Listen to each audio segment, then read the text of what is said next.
মৰমৰ শিক্ষাৰ্থীসকল আজি আমি অনুশীলনী 9A ৰ কোৱেশ্চন নম্বৰ 15 ৰ পৰা আৰম্ভ কৰিম। আমাৰ কোৱেশ্চন নম্বৰ 15 টো হৈছে এখন আয়তাকাৰ বাগিচাৰ চাৰিওফালে বেৰ দিওঁতে প্ৰতি মিটাৰত 15 টকা হিচাপত মুঠ 1050 টকা খৰচ হ'ল। বাগিচাখনৰ পৰিসীমা কিমান? 2 নম্বৰ প্ৰশ্ন, বাগিচাখনৰ দিশ 20 মিটাৰ হলে প্ৰস্থ কিমান? এইটো আমাৰ প্ৰশ্ন। তোমালোকৰ তাৰমানে কি কৈছে কোৱেশ্চনটোত? এখন তোমালোকৰ আয়তাকাৰ বাগিচা আছে, এনেকুৱাকে এখন বাগিচা আছে। বাগিচাখনৰ চাৰিওফালে বেৰ দিছে, অৰ্থাৎ ইয়াৰ পৰা আৰম্ভ কৰি এনেকে প্ৰত্যেক ঠাইতে এনেকে বেৰ দি গৈছে। বেৰ দিওঁতে খৰচ কিমান হ'ল? মুঠ খৰচ হৈছে 1050 টকা আৰু 1 মিটাৰত খৰচ হওঁতে হৈছে তোমালোকৰ 15 টকা হ'ল। এতিয়া আমাক উলিয়াব লাগিব যে বাগিচাখনৰ পৰিসীমা কিমান। এতিয়া তোমালোকে চোৱা, এই যে আয়তাকাৰ বাগিচাখনৰ মুঠ খৰচটো হৈছে, মুঠ খৰচটো 1050 টকা কেতিয়া হৈছে বাৰু? তোমালোকৰ যেতিয়া চাৰিওফালে বেৰ দিছে তেতিয়া হৈছিলে, হয়নে? গতিকে 1 মিটাৰত যদি 15 টকা লাগে, তেনেহলে মই যদি 15 টকাৰে যদি 15ৰে যদি মুঠ টকা হৰণ কৰি দিওঁ, তেনেহলে মই তাৰ পৰিসীমাটো পাই যাম। সেইকাৰণে আমি এতিয়া কুৱেশ্যনটো কেনেকে ষ্টাৰ্ট কৰিম? তোমালোকে এই আইডিয়াৰ পৰা ষ্টাৰ্ট কৰা। লিখা, আয়তাকাৰ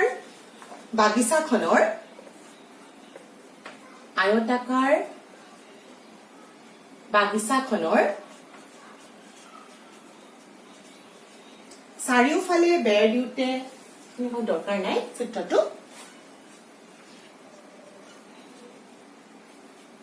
চাৰিওফালে কুৱেশ্যনত দিয়া আছে সেইখিনিকে লিখিছো। বেৰ দিওঁতে হোৱা খৰচ, বেৰ দিওঁতে হোৱা মুঠ খৰচ বুলি লিখিব পাৰো। হোৱা মুঠ টকা কিমান? 1050 টকা হ'ল। এতিয়া 1 মিটাৰ বেৰ দিওঁতে খৰচ কিমান হৈছে? 1 মিটাৰ বেৰ দিওঁতে খৰচ হ'ল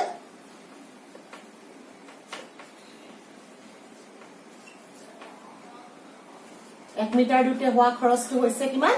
তোমালোকক কুৱেশ্যনত দিয়া আছে, এইটো 15 টকা। গতিকে 1 মিটাৰ বেৰ দিওঁতে খৰচ হৈছে 15 টকা। গতিকে যেতিয়া আমি ইয়াৰ পৰিসীমাটো উলিয়াব লাগিব, কি কৰিব লাগিব? তোমালোকৰ এইটো 1050ক তুমি 15কে যেতিয়া হৰণ কৰি দিবা, তুমি উত্তৰটো পাই যাবা। গতিকে তোমালোকে এতিয়া লিখিব পাৰা, আয়তাকাৰ বাগিচাখনৰ মুঠ পৰিসীমাত এইটো খৰচ হৈছে, বাগিচাখনৰ পৰিসীমা হ'ল, তোমালোকে মুঠ টকাটো 15ৰে হৰণ কৰি দিয়া। তাৰমানে 1050 হৰণ 15 কিমান হ'ল? কিমান মিটাৰ? তোমালোকৰ মিটাৰ খৰচ হৈছিলে পৰিসীমাটো। এতিয়া তোমালোকক মিটাৰ পৰা কিয় গম পালো? এইটো মিটাৰ দিয়া আছে যে, সেইকাৰণে এককটো মিটাৰত লিখিছো, হ'ব? আৰু ইয়াতে অৱশ্যে কৈ দিছে বেৰ দিওঁতে প্ৰতি মিটাৰত বুলি কৈছিলে। এতিয়া হৰণটো কৰি দিয়া, কেইবাৰ যাব তোমালোকৰ? 15 7 গুণ 105 আৰু এইটো শূন্যটো নামি আহিল। গতিকে আমি দেখিলো বাগিচাখনৰ পৰিসীমা হৈ গল তোমালোকৰ 70 মিটাৰ। এইবাৰ আমাৰ নেক্সট প্ৰশ্নটোত কি সুধিছে চোৱা তোমালোকে। বাগিচাখনৰ দিশ দিয়া আছে, প্ৰস্থ কিমান সুধিছে। যিহেতু আমি পৰিসীমা গম পালো, গতিকে পৰিসীমাৰ সূত্ৰত যদি মই দিশ বহাই দিওঁ, আমি আগতে এনেকুৱা অংক কৰিছো নহয়, প্ৰস্থটো পাই যাম। সেইকাৰণে মই এতিয়া 2nd নম্বৰ কুৱেশ্যনটোৰ কাৰণে কেনেকে প্ৰচিড কৰিম? তোমালোকে এতিয়া পৰিসীমাটো লিখিবা। পৰিসীমাটো কিমান? আয়তাকাৰ হয়, চ' আয়তৰ পৰিসীমা লিখিলো। আয়তৰ পৰিসীমা কিমান হ'ব? 2 পূৰণ দিশ যোগ প্ৰস্থ। এতিয়া তোমালোকে ভেলুটো বহাই দিয়া, পৰিসীমাটো জানা, আৰু তোমালোকে ইতিমধ্যে প্ৰস্থটো তোমালোকৰ দিশটো দিয়া আছিলে 20 মিটাৰ। গতিকে মই এইখিনি মচি দিছো দেই।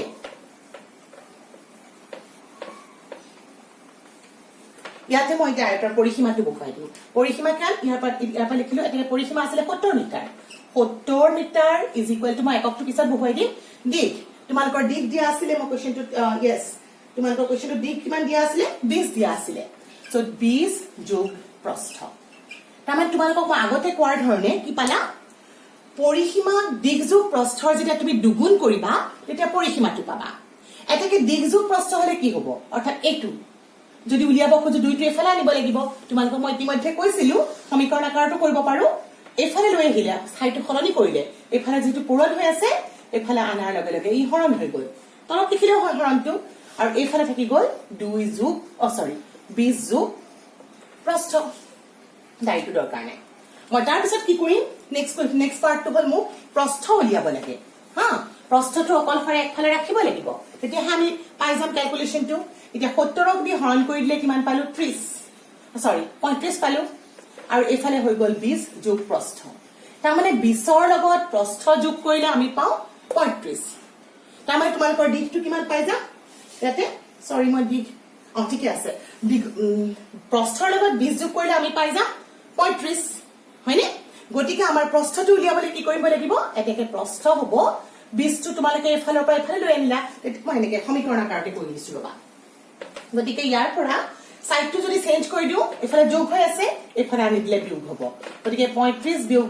হৈ গল তোমালোকৰ প্ৰস্থ যোগ থাকিলে বিয়োগ মই আগতেও কৈছিলো যোগ থাকিলে বিয়োগ থাকিলে যোগ পূৰণ হলে হৰণ সাইড চেঞ্জ কৰিলে আৰু হৰণ হলে পূৰণ হয় তাৰ মানে বিয়োগ কৰি দিলো কিমান পালো 15 সমান কিমান পালো প্ৰস্থ তাৰ মানে মই এটা উত্তৰটো লিখিব পাৰো আমাৰ প্ৰস্থটো কিমান পালো এতেকে আয়তাকাৰ বাগিচাখনৰ প্ৰস্থ বুলি লিখিলো আয়তাকাৰ বাগিচাখনৰ প্ৰস্থ কিমান প্ৰস্থ হৈছে তোমালোকে এটো ক্যালকুলেশন কৰি পালা 15 আৰু এককটো লিখি দিয়া মিটাৰ তোমালোকৰ এটো কোৱেশ্চন এখিনতে শেষ হৈছে এবাৰ মই নেক্সট কোৱেশ্চনটোলে যাম ৰবা মই প্ৰশ্নটো উলিয়াই লৈছো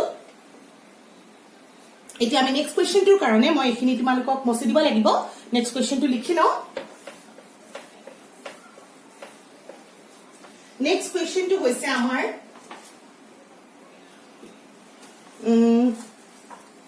24 নম্বৰ 16 নম্বৰ প্ৰশ্নটো 24 মিটাৰ দীঘল তাৰ এডালৰ 24 মিটাৰ দীঘল তাৰ এডালৰ দীঘল তাৰ এডাল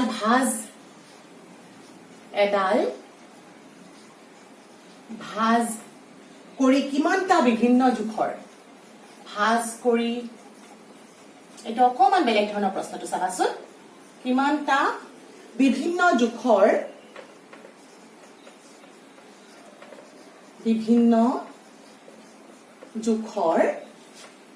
আয়ত সাজিব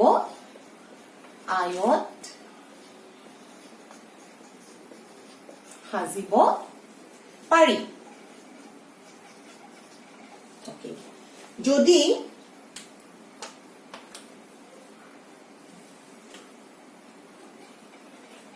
যদি আয়তবোৰৰ দিশ প্ৰস্থৰ মাপবোৰ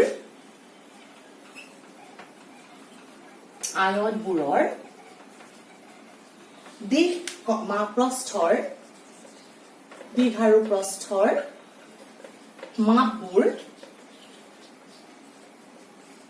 স্বাভাৱিক সংখ্যা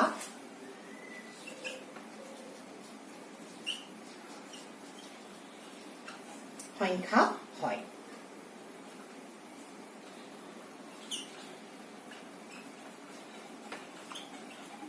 ওকে তোমালোকে এতিয়া চোৱা তোমালোকৰ হাতত মই বাকিখিনি মচি দিছো ৰবা এটা আমাৰ প্ৰশ্নটো কেনেকুৱা ধৰণৰ তোমালোকৰ হাতত এতিয়া এডাল তার আছে দীঘল তার এডাল আছে তুমি তারডাল ভাঁজ দি কিছুমান আয়ত বনাব লাগে তোমালোকে যেতিয়া তারডাল ভাঁজ দিবা তাৰ মানে সেই যে যেটো তোমাৰ হাতত তাৰডাল আছে তাৰডালৰে পৰা তুমি আয়তটো বনাব লাগিব গতিকে তাৰডাল যেতিয়া এনেকে ধৰ ইমান দীঘল আছিল মই এনেকে ভাঁজ দি পেলে এডাল আয়ত এটা বনালো এনেকুৱা আকাৰৰ তাৰ মানে সেই তাৰডালে তোমাৰ পৰিসীমা নহল জানো হয়নে নহয় তাৰ মানে আমি গম পালো যে তাৰডালৰ মুঠ যেটো দৈৰ্ঘ্য সেইটোৱে হৈছে তুমি বনাব খোজা আয়তৰ পৰিসীমা গতিকে আমাক আয়তৰ পৰিসীমা দিয়া আছে কিমান তাৰডাল মুঠ 24 মিটাৰ দীঘল তাৰ মানে আয়তটোৰ পৰিসীমা তোমালোকক দিয়া আছে 24 মিটাৰ আৰু পৰিসীমা মানে কি 2 পূৰণ দিশ যোগ প্ৰস্থ তাৰ মানে দিশ আৰু প্ৰস্থৰ দুগুণ কৰিলে পৰিসীমা পাও তাৰ মানে দিশ আৰু প্ৰস্থ মানে কি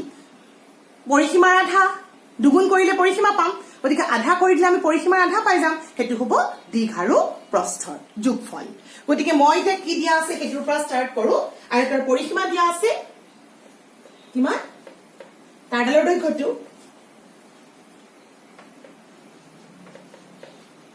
আয়তৰ তোমালোকৰ পৰিসীমাটো হ'ল তাৰডালৰ দৈৰ্ঘ্য অৰ্থাৎ 24 মিটাৰ তাৰ মানে তোমালোকে গম পালা 2 পূৰণ দিঘ যোগ প্ৰস্থ হেতু হৈ গল তোমালোকৰ 24 মিটাৰ তাৰমানে তোমালোকে দিঘ আৰু প্ৰস্থ কিমান পালা দিঘ আৰু প্ৰস্থৰ যোগফল আধা কৰি দিয়া দিঘ যোগ প্ৰস্থ হৈ গল তোমালোকৰ 24 হৰণ 2 মিটাৰ তাৰমানে এটো পাই গলা তোমালোকে 12 মিটাৰ ওকে তোমালোকে এটা পালা 12 মিটাৰ হল তোমালোকৰ দিঘ আৰু প্ৰস্থ মিলি তোমালোকৰ হ'ব লাগিব 12 মিটাৰ এটা আমাৰ প্ৰশ্নটো মন কৰা যদি আয়তবোৰৰ দিঘ প্ৰস্থৰ মাপবোৰ স্বাভাৱিক সংখ্যা হয় ইয়াতে তোমালোকে পালা দিঘ আৰু প্ৰস্থ যোগ কৰিলে 12 মিটাৰ হয় সেইটো তোমালোকে পাইছা হ'ব এটা তোমালোকক কৈছে যে মাপবোৰ দিঘ আৰু প্ৰস্থৰ মাপবোৰ কি হ'ব এটা 12 মিটাৰ যদি দিঘ আৰু প্ৰস্থ হয় তোমালোকে যদি ধৰা মুঠ যোগফল তুমি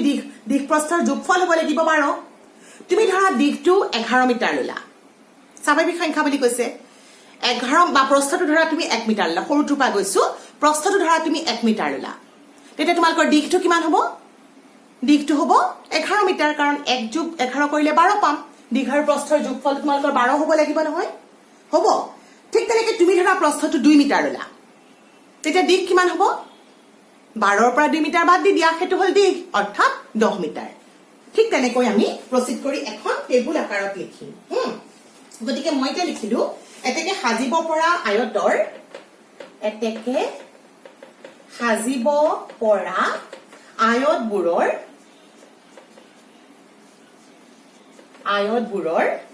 দিঘ আৰু প্ৰস্থ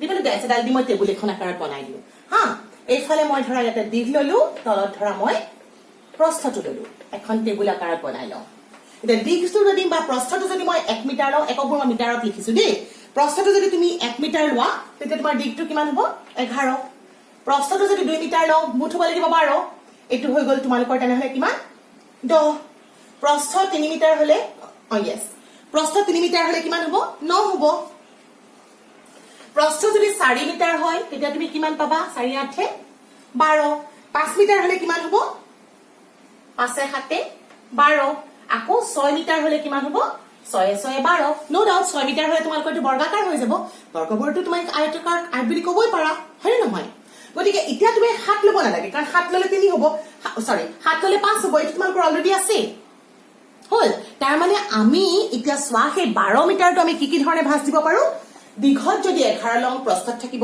1 দিঘত যদি 10 লওঁ প্ৰস্থত থাকিব 2 এনেকৈ গৈ গৈ মই স্বাভাৱিক সংখ্যাবোৰ লিখি দিলো গতিকে আমি বিভিন্ন কেইটা ধৰণৰ আয়ত সাজিব পাৰিম এতিয়া এইখিনি জোখেৰে আমি 1 2 3 4 5 6 তোমালোকে সুধিছিলে নহয় যদি আয়তবোৰৰ দিঘ প্ৰস্থৰ মাপবোৰ স্বাভাৱিক সংখ্যা হয় তোমালোকে কৈছে কিমানটা বিভিন্ন দিঘ প্ৰস্থৰ কিমানটা আয়ত সাজিব পাৰিবা এটাকে আমাৰ লাষ্টৰ উত্তৰটো হ'ল এটাকে এতে মই ওপৰত লিখি দিছো উত্তৰটো কিমানটা উত্তৰটো লিখিব লাগিব নহয় এটাকে সাজিব পৰা বিভিন্ন দিঘ প্ৰস্থৰ সাজিব পৰা আয়তৰ বা সাজিব পৰা আয়তৰ সংখ্যা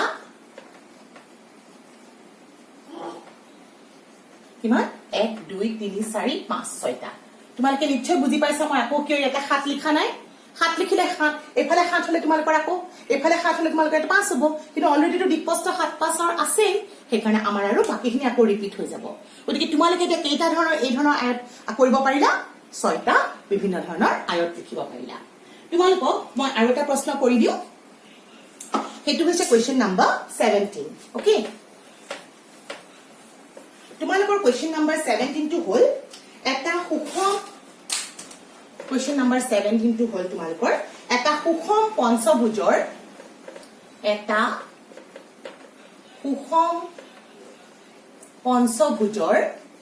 সুষম পঞ্চভুজ কি আছিল মনত আছে নে প্ৰতিটো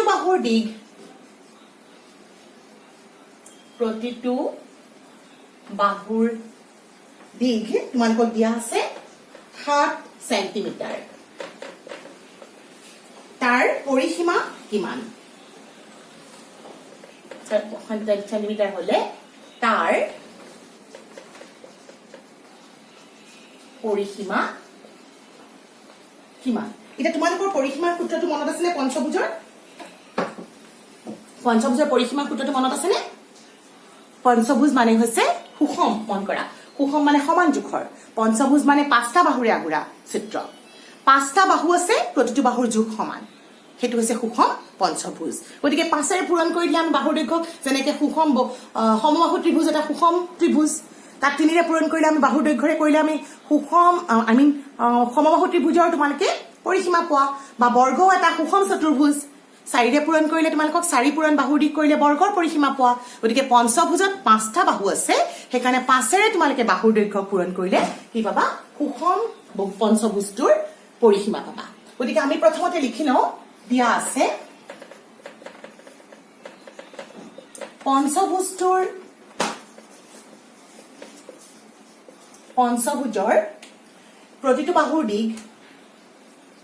প্ৰতিটো বাহুৰ দিশ